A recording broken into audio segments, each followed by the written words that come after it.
주시는 하나님의 말씀입니다. 구약성경 사무엘하 6장 1절부터 11절입니다. 여러분의 성경 구약성경 472쪽입니다.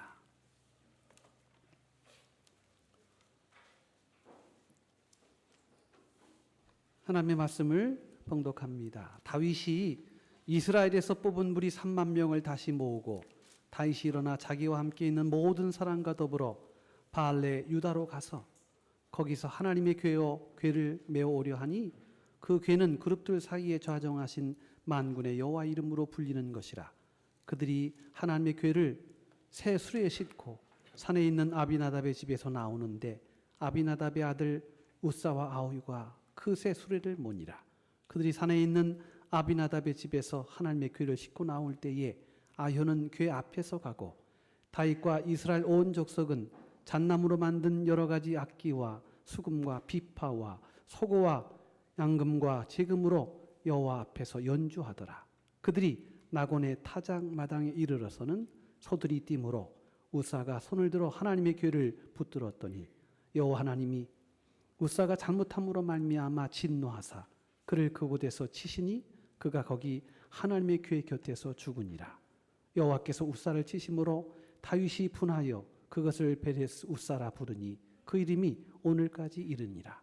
다윗이 그날에 여호와를 두려워하여 이르되 여호와의 궤가 어찌 내게로 오리요 하고 다윗이 여호와의 궤를 옮겨 다윗성 자기에게로 메어 가기를 즐겨하지 아니하고 가드 사람 오베데돔의 집으로 메어 간지라.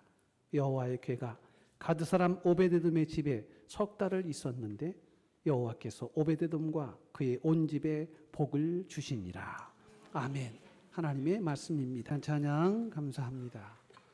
오늘 우리는 이 본문의 말씀을 통해서 특별히 우사와 오벳에돔의 두 인물을 통해서 우리 신앙생활의 바른 태도와 자세를 또 어떻게 하면 우리가 하나님의 아름다운 자녀로 하나님 앞에 복을 받는 성도가 될 수 있을 것인가에 대하여 오늘 이 말씀을 통해서 같이 묵상하고자 합니다. 제가 이제 어떤 글을 읽었습니다. 신두교에 관한 내용인데요. 여러분 뭐 상식적으로 잘 아시다시피 인도에는 암소를 신성하게 여기는 신두교 문화가 있습니다. 특별히 소를 숭배하고 소의 신성이 저들에게 있어서 가장 중요한 신앙의 핵심이기 때문에 저들은 소를 신으로 섬깁니다. 특히 암소에서 나온 모든 것들은 그런 의미에서 특별한 효능이 있다고 믿기 때문에 저들에게 있어서는 소똥에 대해서 굉장히 신성한 생각을 가지고 있다고 합니다. 그래서 쇠똥을 더럽다고 여기지를 않는다는 것입니다. 그래서 이 소똥을 신성시하는데요. 이 소똥에는 정화와 치유의 힘이 있다 이렇게 믿습니다. 그걸 고레하바라고 하는 말로 쓰는데 저들에게는 그런 신앙의 교리가 있다는 겁니다. 이 신성한 소의 분비물이 그 죄를 치유해주고 그리고 질병을 고쳐주는 신성한 힘을 가지고 있다. 그래서 거기에 따르는 소똥 문화가 많이 발전을 하고 있다는 것입니다. 특별히 이 소똥을 숭배하는 그런 축제가 매년 한 번씩 일어나게 되는데 남자들만 이 축제를 참여할 수 있다고 합니다.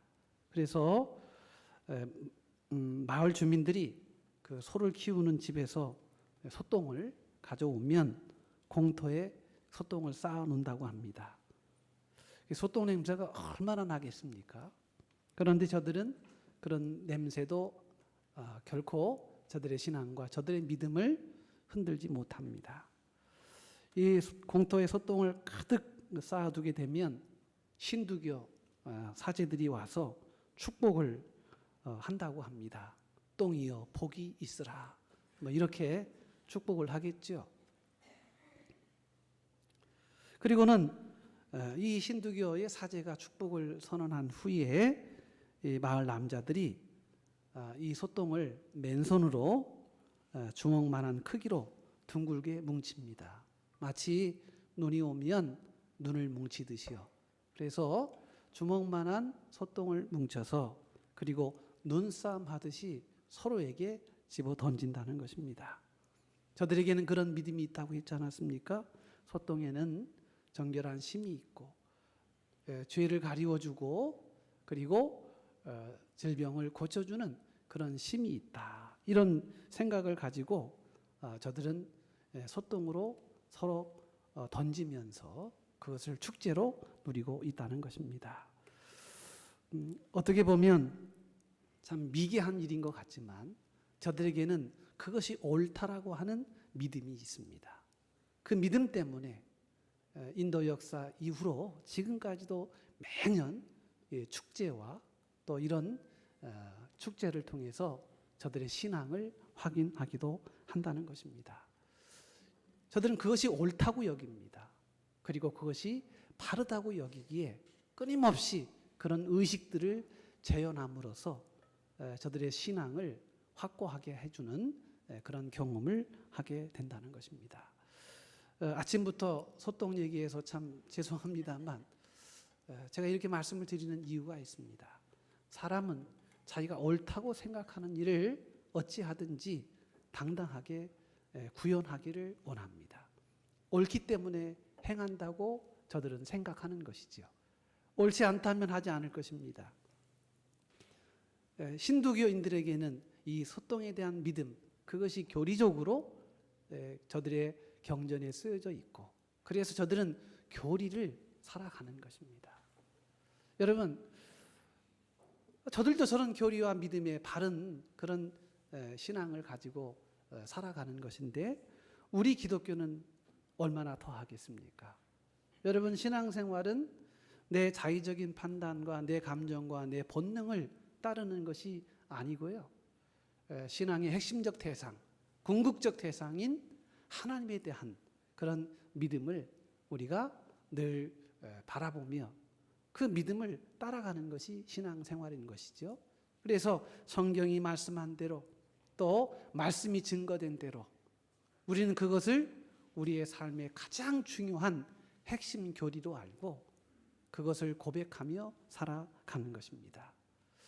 여러분, 혹시 그런 생각도 많이 하실지 모르겠습니다만 우리가 이제 세상을 살아가면서 특별히 믿음 가지고 신앙생활을 합니다만 신앙생활하면서 한 가지 이상한 점을 발견하게 됩니다.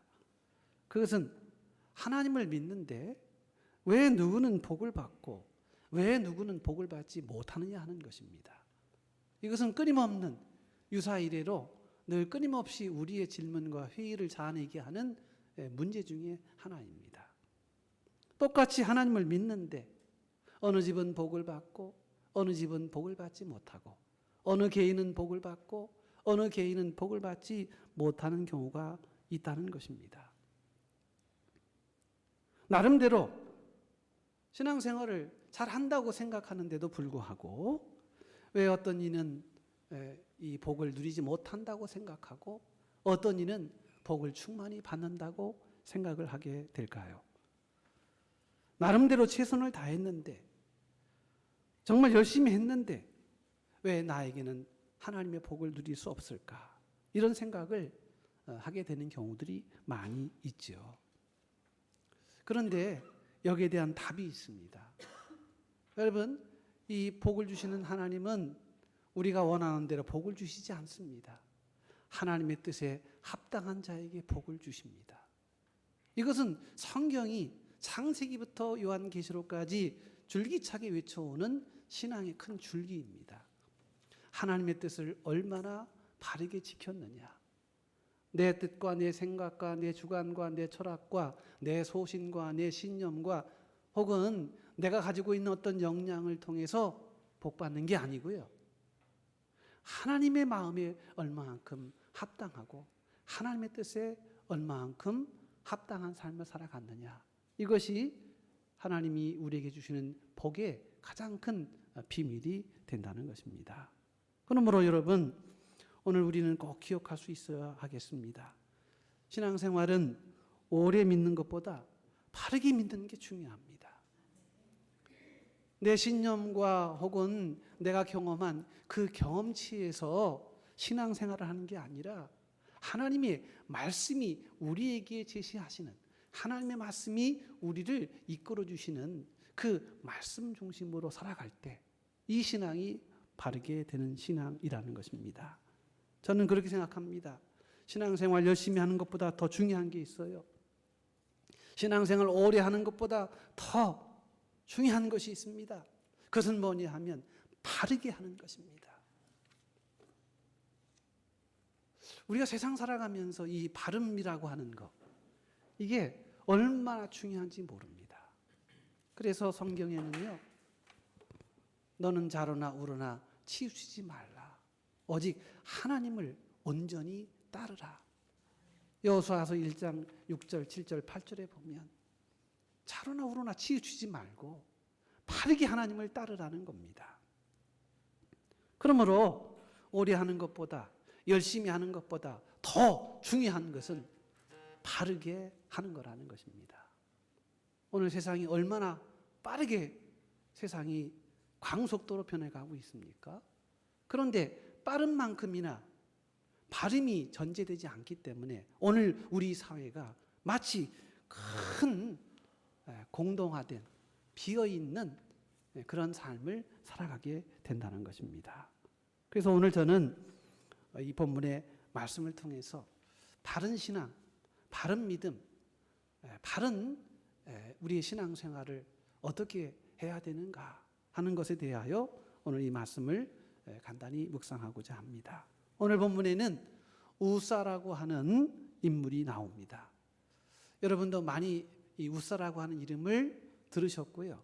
또 이 본문에 대한 주석과 해석과 설교를 여러 번 들으셨을 것입니다. 제 기억에도 이 본문 가지고 물론 역대상 13장, 역대상 26장 그리고 오늘 사무엘하 6장 말씀에 같이 이 우사라는 이야기가 나오긴 합니다만 이미 한 3년 전에 이 본문 가지고 설교를 한 기억이 납니다.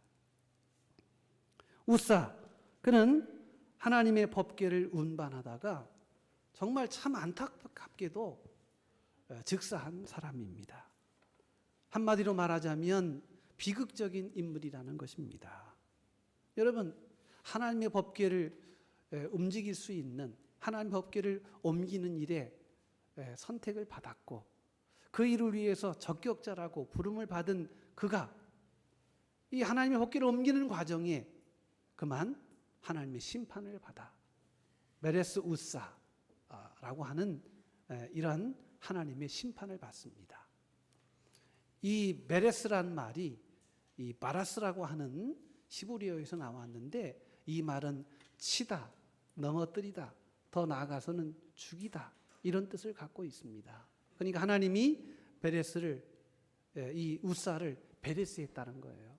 하나님이 우사라고 하는 이 인물을 하나님이 치셔서 그를 죽이셨다는 것입니다.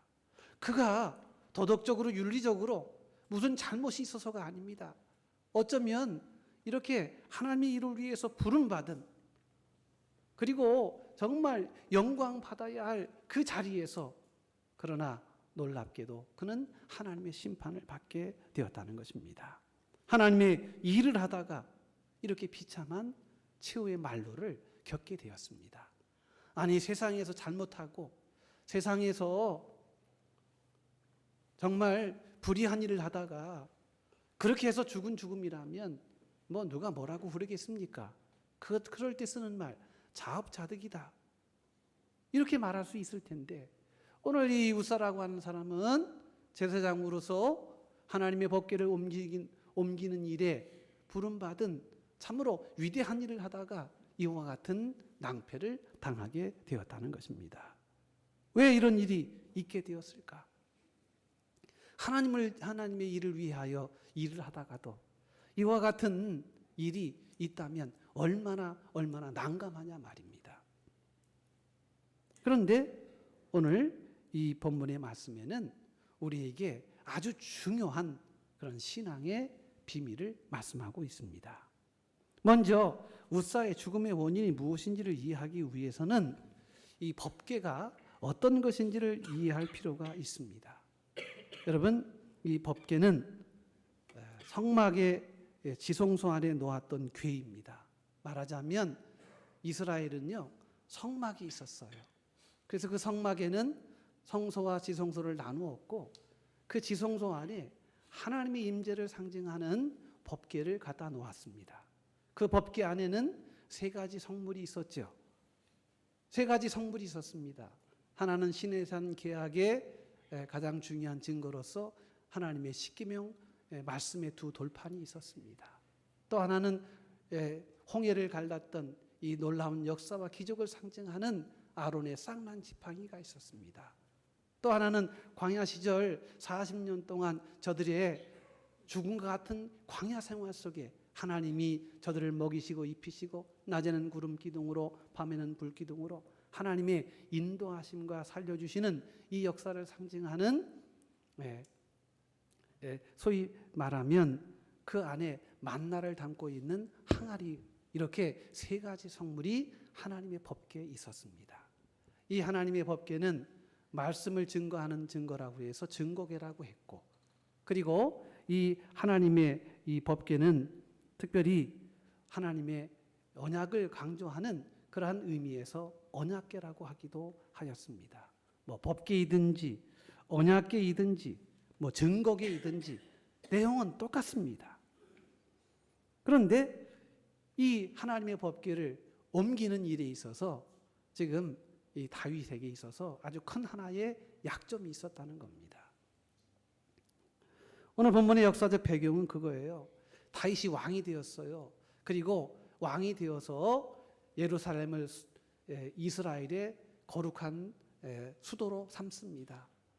그리고는 그 지역, 고대 근동 지역을요, 완전히 다 통일 제국의 그러한 큰 역사를 이루어 갑니다. 그런 가운데 다윗에게 있어서는 한 가지 허전한 마음이 있었습니다. 그가 15살에 하나님의 부름을 받아서 사무엘 선지자에게 기름 부음을 받아서 왕으로 등극합니다. 그럴 뿐 아니라 그는 나이 30에 다시 한번 유다 지파의 왕으로 다시 한번 안수를 받습니다. 그리고 나서 7년 6개월이 지난 후에 이스라엘 11지파의 도움을 받아서 진정한 이스라엘의 왕이 되어집니다. 그는 왕이 되기까지 굉장히 큰 어려운 일들을 당했습니다. 10년 동안 떠돌이 생활을 했습니다. 죽음과 삶의 경계가 깻잎 한 장도 되지 않을 만큼 그의 삶은 죽음의 바닥에 가까이 기어가는 삶이었습니다. 그랬던 그를 하나님이 대반전의 역사를 일으키셔서 사울 왕의 시대를 가게 하시고 다윗의 시대를 만들어 주셔서 다윗이 비로소 지존의 자리, 이스라엘의 통일 제국의 왕이 될 수가 있었습니다. 생각해 보니 이 일을 이루신 분은 하나님이시다. 다윗의 마음속에는 언제나 이 하나님에 대한 역사하심을 부정할 수가 없었습니다. 지난 세월 동안 하나님이 나를 지켜주시고 천하고 천한 목동의 자리에서 지존의 자리, 왕의 이 위엄 있는 자리에 이르기까지 이 일을 행하신 분은 하나님이시다. 다윗의 마음속은 늘 하나님으로 가득 차 있었습니다. 그런데 자기는 왕이 되어서 다윗성에서 따뜻한 그런 환경 속에서 최고의 대우를 받으며 살아감에 있어 그러나 하나님의 법궤는 아직 방치하고 있었다는 사실을 알게 되어집니다. 하나님의 법궤, 이 하나님의 법궤는 말씀드린 바와 같이 십계명 두 돌판이 있었고 아론의 쌍난 지팡이가 있었고 만나를 담고 있는 항아리가 있었습니다. 이것은 곧 하나님을 상징하는 상징물이었어요. 그런데 하나님을 상징하는 이 상징물이 아직도 방치되어 있었다는 것입니다. 사울이 왕이 되어서 하나님의 법궤를 그의 성 안에 드릴 수 있었음에도 불구하고 사울 왕은 하나님을 생각하지 않았습니다. 그래서 방치하고 있었어요.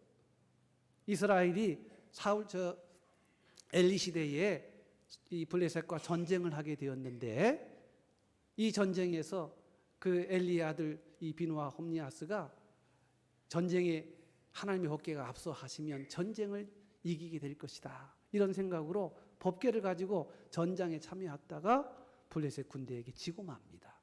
그리고는 블레셋 군대에게 빼앗겼어요. 이러저러한 이유로 약 70년 동안 하나님의 법궤가 아주 알지 못하는 곳으로 지금 유폐되어 있게 된 것입니다.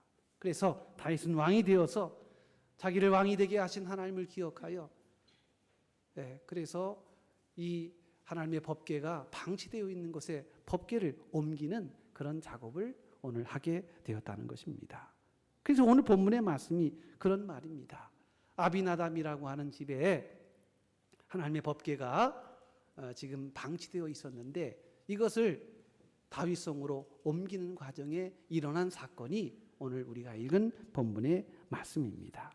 여러분, 오늘 저는 이 말씀을 통해서 특별히 우리가 하나님의 이 역사를 바라보면서 좋은 일을 하면서도 그러나 하나님의 심판을 피하지 못했던 이 웃사의 이야기를 통해서 그 신앙의 바른 자세를 한번 생각해 보려고 하는 것입니다. 성경 말씀을 몇 개 한번 보려고 합니다. 한번 성경 말씀 먼저 한번 띄워주세요. 한번 보시면서 우리 사무엘서 6장 2절 말씀입니다. 이 말씀에 보면 만군의 여호와 이름으로 불리는 이 법궤가 나오지요. 그런데 이 법궤를 이제 웃사와 아요가 하나님의 이 놀라우신 은혜를 감사하고자 하는 다윗의 요청으로 다윗성으로 옮겨가게 되는 내용입니다. 아시다시피 이 웃사와 아요는 아비나답의 자손들이지요. 정확히 말하면 손자입니다. 아비나답의 아들로 나와 있는데 아비나답의 아들은 엘리아살이고요. 그래서 역대상 13장 혹은 26장에 보면 정확하게 이 아요와 웃사는 아비나답의 손자인 것으로 나와 있습니다. 그러나 이스라엘 사람들은요, 뭐 손자이든 아들이든 자손으로 이해한다는 측면에서 이렇게 표현을 하고 있습니다. 오늘 이렇게 하나님의 교회를 모시고 이제 거룩한 다윗성으로 가게 되는 그 과정 속에서 일어난 일입니다. 그런데 이 일로 인하여 지금 수레에다가 이 법궤를 싣고 다윗성으로 가는 중에 갑자기 소들이 그 난리를 치게 돼가지고요. 그래서 법궤가 수레에서 떨어지게 되는 찰나에 이 웃사라고 하는 사람이 손으로 떨어지지 않도록 막았단 말입니다. 막았는데 안 떨어진 것만으로도 다행한 것이지요. 하나님의 법궤가 땅에 떨어졌다면 박살이 날 수 있었을 것이고 이 위대한 이 하나님의 이 상징물이 어디든 상처가 났을 것인데 다행히도 이 웃사가 잘 막음으로 인하여 법궤는 땅에 떨어지지 않았습니다. 그런데 오늘 본문의 말씀에 보니까 하나님께서 웃사를 치셨다. 이렇게 성경이 말씀하고 있는 것입니다. 왜 치셨을까? 아니, 법궤가 땅에 떨어지면 더 큰 일이 일어날 것인데 막았다면 칭찬받을 일이 아닌가? 그러나 놀랍게도 하나님은 웃사를 치셨습니다. 그리고는 웃사는 죽고 말았습니다. 그 이야기가 이제 전반부에 나오는 것이고요. 그래서 이 일로 인해서 다윗이 큰 마음의 걱정을 가집니다. 아니, 법궤를 다윗성으로 옮기려고 했는데 웃사가 죽었으니 누가 이 법궤를 옮길 수 있겠습니까? 그래서 다윗이 크게 실망을 합니다.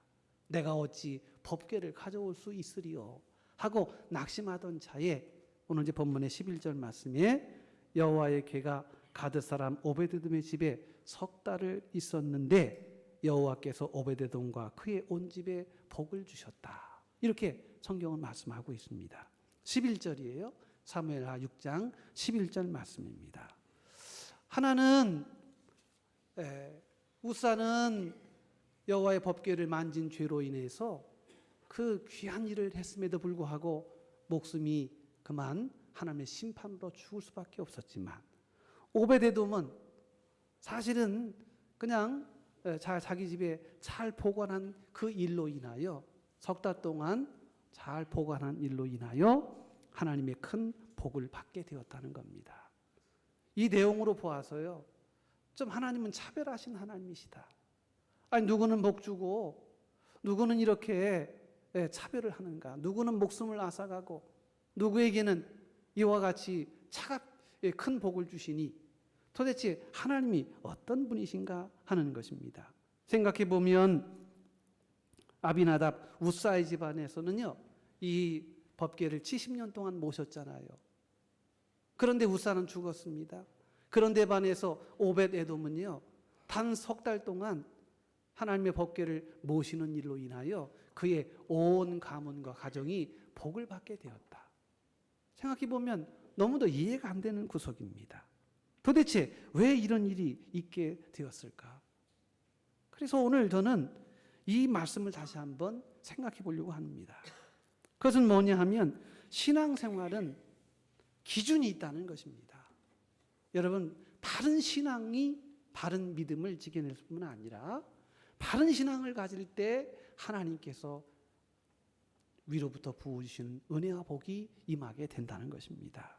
여러분, 바른 신앙의 기준이 무엇일까요?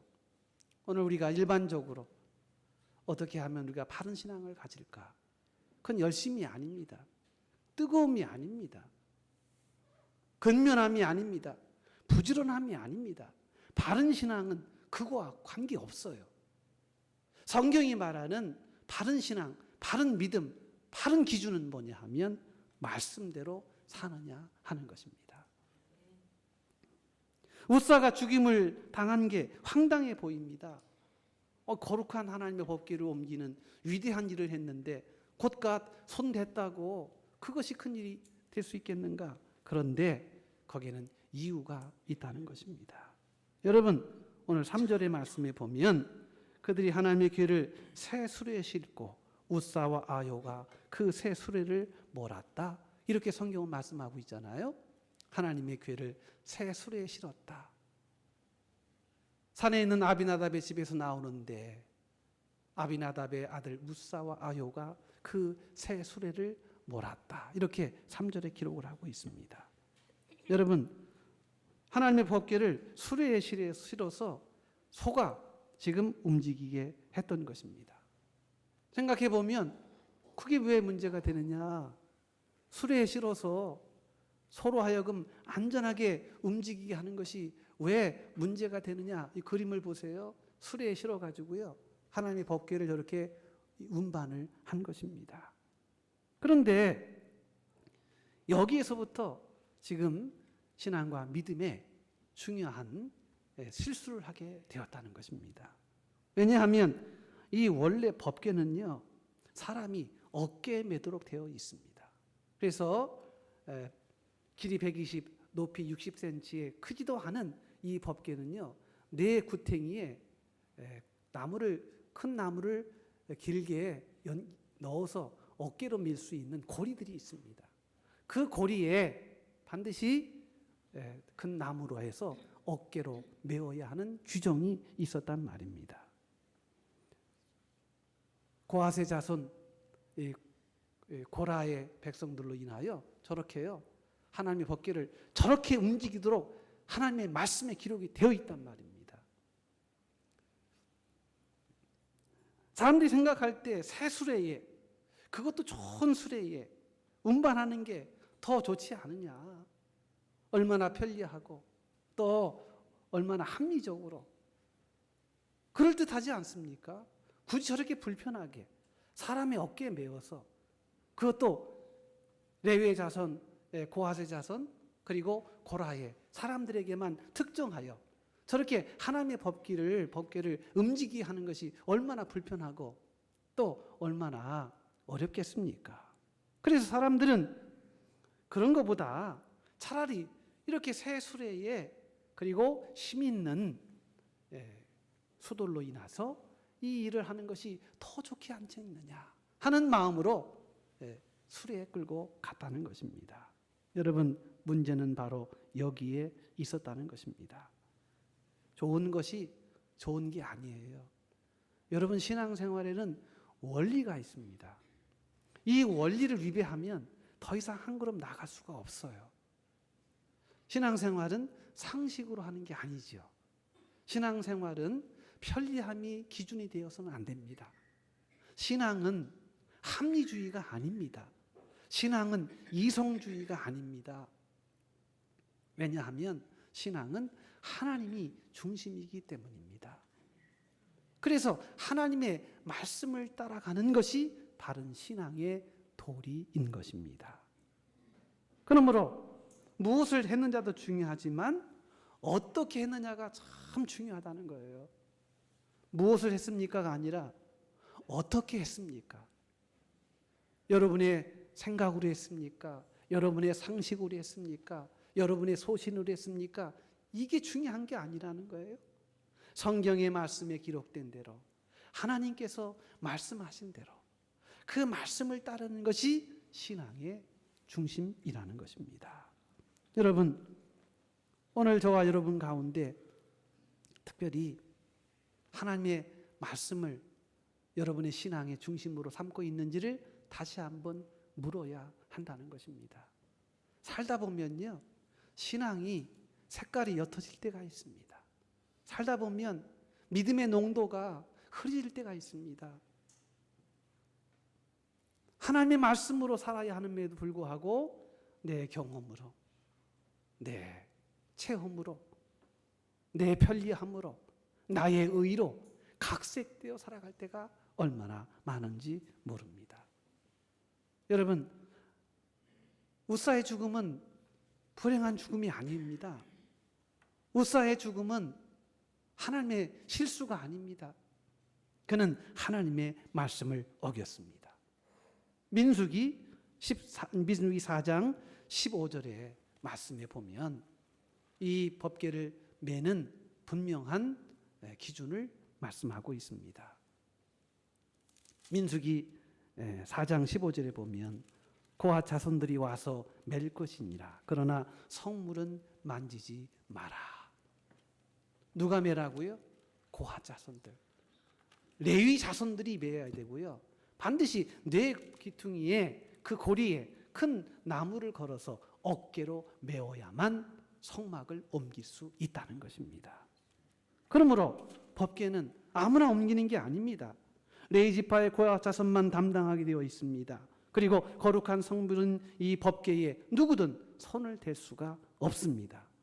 그래서 이런 글씨가 생략되어 있는 거예요. 촉수금지, 만지지 마시오. No touch, 누구도 만질 수 없다는 것입니다. 우사는 이 규정을 어겼습니다. 그리고는 편리주의에, 그리고 자기의 의에, 자기의 신념에, 자기의 소신에 하나님의 이 거룩한 말씀의 규정을 어기게 되었다는 것입니다. 여러분, 안타깝게도 우사는 이것이 잘못인지를 몰랐다는 거예요. 오늘 이 문제를 우리가 묻고 싶은 거예요. 여러분 생각해 보십시오. 모르고 저지른 게 죄인가요? 혹은 무죄인가요? 내가 모르고 했어요. 여러분, 모르고 저지른 게 죄인가요? 무죄인가요? 어떻게 생각하십니까? 그때 어떤 분이 그런 얘기 하시더라고요. 앉아서 생각하신다고. 여러분, 모르고 지은 죄도 죄입니까? 죄가 아닙니까? 여러분, 모르고 지은 죄도 죄입니다. 내가 몰랐기 때문에 죄가 아니라고 생각한다면 그건 내 생각이라는 거예요. 하나님의 생각은 그렇지 않습니다. 교통신호를 내가 모르고 위반했습니다. 그래도 딱지는 날라옵니까? 안 날라옵니까? 날라와요. 이 앞에요. 이 앞에 보면 우리 저 권사님도 한번 한 달에 막 3번 찍혔다고 그러신 분 계시더라고요. 이 앞에도요. 가기 전에 한번 보고 갈 때도 찍는다는 거예요. 그리고 위반하려고 한 생각 요만큼도 없으셨대요. 내가 위반하자 이렇게 마음을 먹고 역사적 사명을 띠고 이렇게 가신 분 한 분도 안 계셔요. 근데 그냥 지나가다가 무심코 지나가다가 찰칵 찍히게 된 것입니다. 그러나 그렇다고 해서 딱지가 안 오는 게 아닙니다. 여러분, 죄는 죄인입니다. 여러분, 죄는 죄라는 말입니다. 오늘 우리가 신앙생활 할 때 이 경우를 우리는 늘 조심해야 합니다. 나는 열심히 합니다. 나는 최선을 다합니다. 우사처럼요. 하나님을 위해서 새 수레를 준비했고 그리고 아주 건장한 소를 준비했습니다. 만발의 준비를 하고 그리고 출발을 했습니다. 다 아름다운 준비이지요. 그런데 어떻습니까? 하나님 말씀에 어긋났다는 거예요. 정성을 다한다고 다가 아닙니다. 열심히 특심하다고 해서 다가 아닙니다. 여러분, 하나님이 정하신 방법, 하나님이 원하시는 뜻, 하나님께서 우리에게 기대하시는 그 기준을 맞추는 것이 하나님을 기쁘시게 하는 줄로 믿습니다. 그래서 여러분, 우리 신앙생활 할 때 이런 말이 있잖아요. 덮어놓고 믿지 마라. 성경을요, 여러분 덮어놓고 믿지 마세요. 알아야 될 거 아니겠습니까? 하나님 말씀을 알아야 되지요. 그냥 무조건 믿지 마세요. 그건 믿음 아닙니다. 왜 자꾸 무조건 믿으려고 그러셔요? 하나님 말씀을 믿어야지요. 그래서 열어놓고 믿는 거예요. 성경을 읽으면서 하나님의 뜻을 우리가 헤아리면서 읽는 것입니다. 성경책 덮어놓고 믿으면 곤란합니다. 그러면 2단, 3단, 4단까지 가요. 정말입니다. 성경을 모르니까 2단이 되는 거예요. 성경 아는 사람은 절대 2단이 되지 않습니다. 덮어놓고 믿으니까. 부지런히 성경 말씀을 듣고 읽고 그리고 알고 믿어야 합니다. 그래야 우리는 하나님의 뜻을 온전히 받을 수가 있는 거예요. 성경 66권을 하나님이 우리에게 주셨어요. 보관하라고 주신 게 아닙니다. 하나님 말씀을 읽고 보고 듣고 알고 체험하라고 주신 거예요. 그래서 말씀을 알지 못하면 우리 스스로는요, 믿음의 저 반대편에 서가야 되는 거예요. 로마서 10장 17절이죠. 로마서 10장 17절 말씀입니다. 그러므로 믿음은 들음에서 나며 들음은 그리스도의 말씀으로 말미암았느니라. 여러분, 믿음이 어디서 나와요? 뭘 듣는 거예요?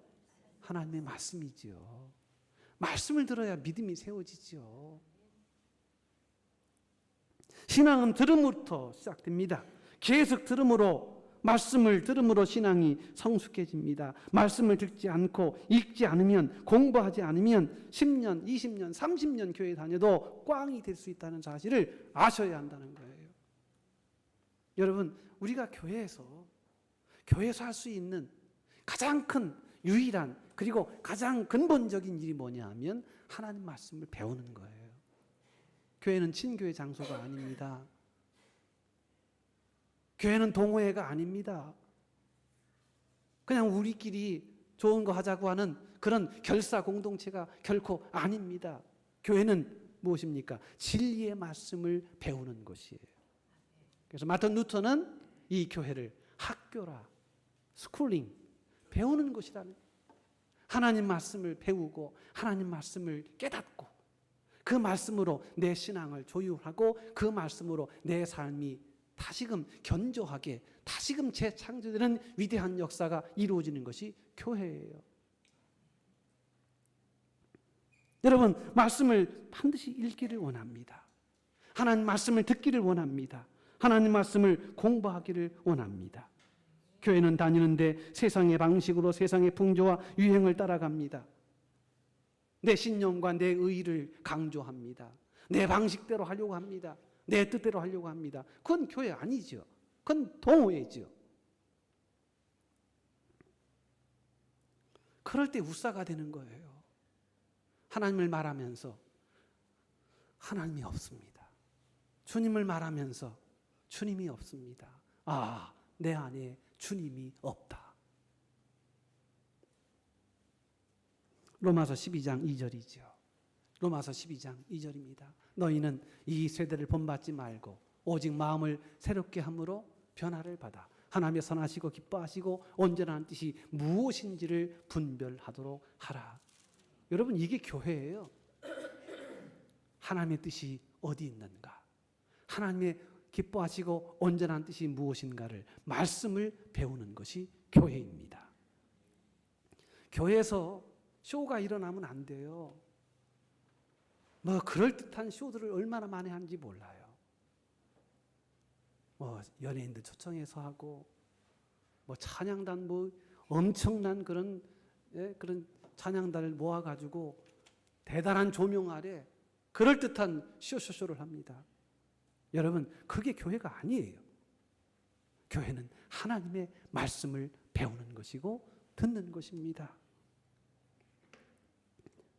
이스라엘이 광야 40년 동안 그 죽음과 사망의 땅을 어떻게 견뎌냈습니까? 어떻게 승리할 수 있었습니까? 한 가지 원칙을 지켰기 때문이에요. 그것은 하나님의 말씀을 따랐기 때문이라는 것입니다. 하나님 말씀을 쫓았기 때문이라는 거예요. 자기 생각, 자기 경험, 자기 열심, 자기 판단을 다 버리고 겸허히 하나님 말씀을 따랐습니다. 하나님의 말씀에 나팔이 부하고 울려지면 저들은 하나님의 인도하심을 받았습니다. 낮에는 구름 기둥으로, 밤에는 불 기둥으로, 하나님의 말씀의 나팔로 저들은 듣고 따랐습니다. 그래서 결국 저들은 광야 40년을 이기게 된 것입니다. 사랑하는 성도 여러분, 바른 신앙이란 말씀이 중심이 되는 신앙입니다. 바른 신앙을 가지기를 원합니다. 다른 거 없습니다. 미신 믿듯이, 우상 종교 믿듯이 아무렇게나 막 믿지 마십시오. 그것은 미신입니다. 말씀을 따르는 것이 신앙이고 하나님의 뜻을 쫓는 것이 신앙이지, 그냥 무조건 믿습니까? 덮어놓고 믿습니까? 아닙니다. 은사도 중요하고 기도도 중요하고 체험도 중요합니다. 그러나 가장 중요한 것은 말씀입니다. 말씀이 우리를 살게 하는 길이에요. 말씀을 무시하고 말씀에 어긋나면 모든 것이 헛것입니다. 부지 여러분 중심의 바른 신앙, 말씀 중심의 신앙으로 바르게 세워지는 저와 여러분 되시기를 주의 이름으로 축복을 드립니다. 그래서 말씀을 배워야 되는 거예요. 교회에서 다른 거 안 해도 돼요. 말씀을 배워야 하는 거예요. 두 번째는 바른 신앙의 기준은 진심입니다. 아비나답의 집안이 70년 동안 법궤를 모셨지만 그러나 아유의 우사의 죽음으로 저들의 노력과 저들의 헌신이 수포로 돌아갔습니다. 안타깝습니다. 그런데 이유가 무엇일까요? 그것은 바로 저들 가운데 진심이 상실되었기 때문이라는 거예요. 진실로 하나님을 섬기지 않았습니다. 진심이 빠졌다는 거예요. 반면에 오베데돔은 비록 짧은 기간이었지만 진심으로 대했습니다. 그랬더니